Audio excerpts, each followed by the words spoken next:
Probni pilot se određuje na osnovu iskustva.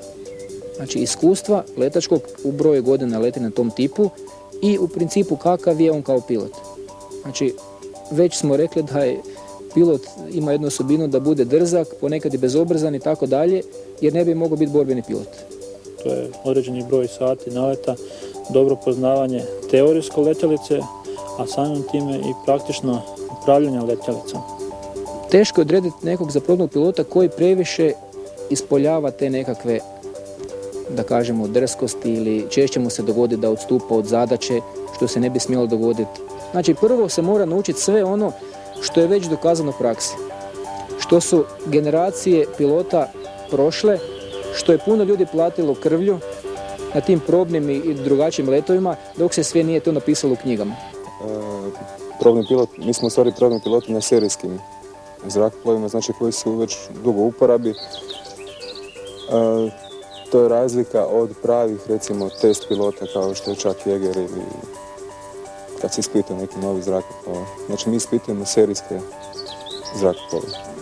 I normalno, ti probni piloti su dio tima, pilot, inženjer zrakoplovni i liječnik.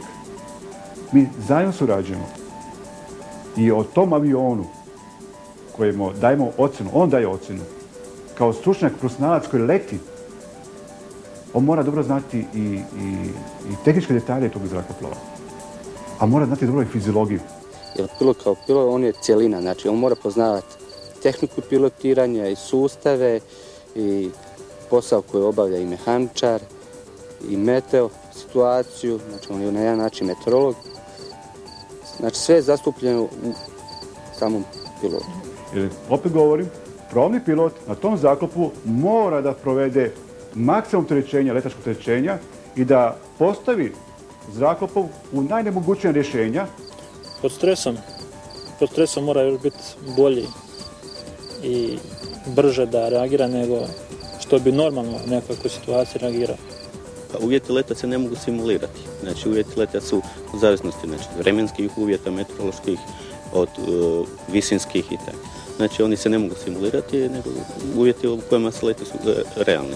Svaki zrakoplov koji ide na probu ima jednu listu gdje se provjeravaju, znači, sve te norme koje treba zadovoljiti i ispisuju se, znači, u tu listu i ako je sve u redu, znači na kraju potpis je znak da je zrakoplov ispravan, da može ići u postrojbu, znači normalno letenje. I naravno, tehničari garantiraju svojim potpisom da je to sve ispravno, ali ne mora uvijek biti tako. Pilot leti stavno se emocija i što ima više emocija za letenje, on je bolji pilot.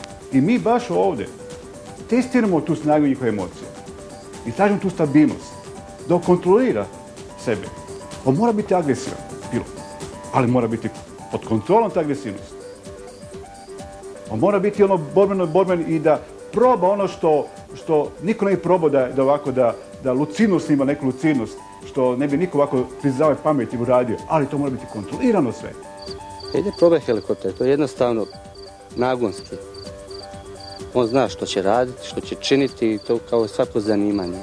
Probni let kao specifičnost traži koncentraciju u smislu da pilot razradi u mislima čitav let, znači od prije polijetanja do kad parkira avion poslije leta na stajanku.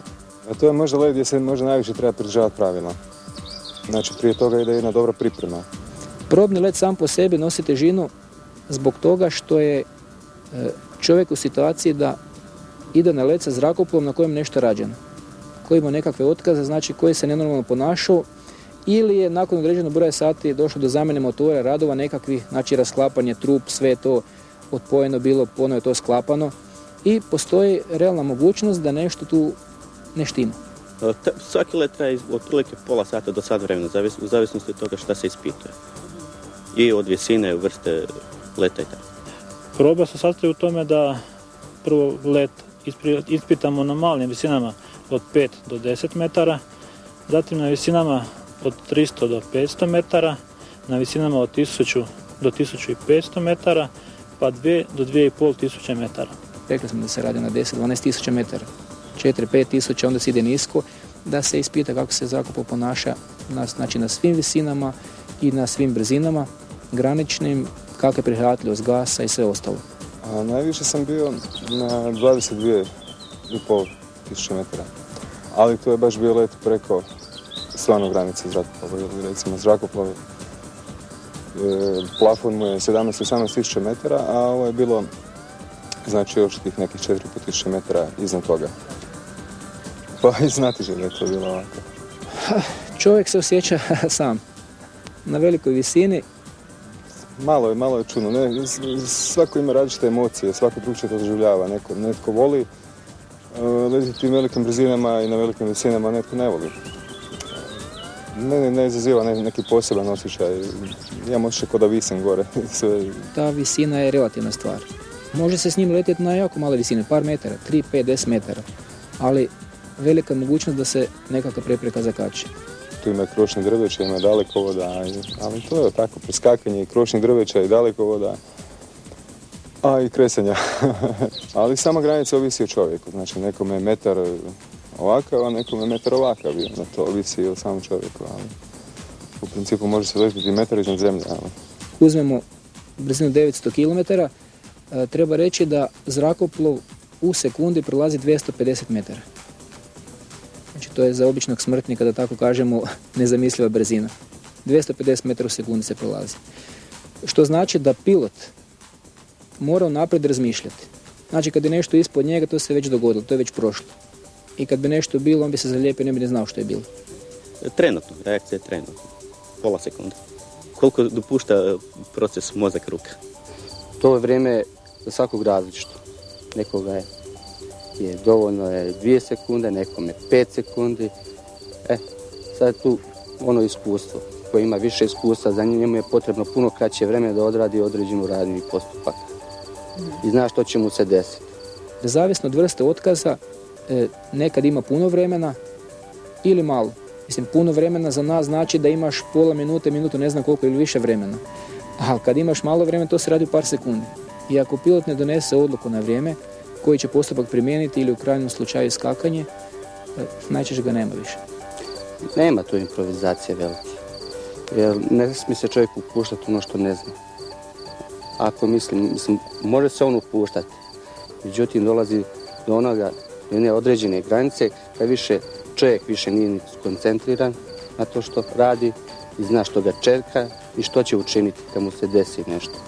Vrijeme ispravke greške je jako malo, odnosno nema. Zna se što se ne smije raditi. Međutim, ima ljudi koji su pokušali i tu onda pomaže više sreća nego znanja. U principu, pilot ide dokle se može.